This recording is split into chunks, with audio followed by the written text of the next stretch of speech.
आई, बाबा, माझ्या मैत्रिणी बाहेर गार्डन मध्ये जातात, मी पण त्यांच्या सोबत फिरायला जाऊ? तू लहान आहेस अजून, काय फिरायची गरज नाही, गप्प घरी बस. बाबा. तू मुलगी आहेस, बाहेर फिरायला नको.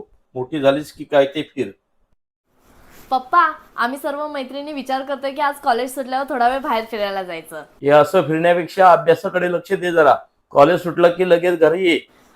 मम्मी, तू तरी काहीतरी बोल. बरोबर बोलते पप्पा, फिरायला अजून पूर्ण आयुष्य आहे, कधी पण फिरू शकते. मम्मी, आता मला जॉब लागलाय आणि पहिली सॅलरी पण झालीये. मी विचार करते फ्रेंड सोबत मस्त ट्रिपला जाऊन येते. काय फिरायचं आता? लग्न कर आणि मग नवऱ्यासोबत काय फिरायचं ते फिर. अगं मम्मी, मी फक्त एका दिवसासाठीच जातीये. बोलली ना नाही जायचं. अहो, आजकाल आपण कुठे बाहेरच जात नाही आहोत. थोडे दिवस कुठेतरी फिरायला जाऊया का? जरा सासू सासऱ्यांना पण विचारशील की नाही. लग्न झालंय तुझं, आता तुझ्या नवऱ्याचं ठीक आहे, पण तू एक बाई आहेस ना. जे काय फिरायचं होतं ते लग्न आधीच फिरायचं ना. बरेच दिवस झाले कुठे गेलीच नाहीये. थोडे दिवस ना कुठेतरी बाहेर जाऊन येते, म्हणजे थोडं बरं वाटेल. वा, मूल झाल्याने बाहेर जायचा विचार करतेस? तुझ्या मुलाकडे कोण लक्ष देणार?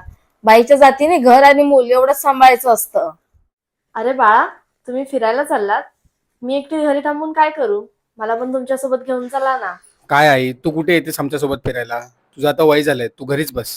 अहो सासूबाई, जरा थोडी प्रायव्हसी आम्हाला पण द्या ना. काय तुमचं सगळीकडे असतं? लहानपणापासून आजपर्यंत एकच विचार मनात येतो, जगभर फिरायचं स्वातंत्र्य फक्त पुरुषांनाच का? स्त्रियांनी फक्त जन्म घ्यायचा, बंधनात जगायचा आणि एक दिवस म्हातारपणात मरून जायचं. आज मी फक्त एक प्रश्न विचारते आणि तो प्रश्न फक्त माझा नाही, प्रत्येक स्त्रीचा आहे. हेच असतं का स्त्रीचं आयुष्य?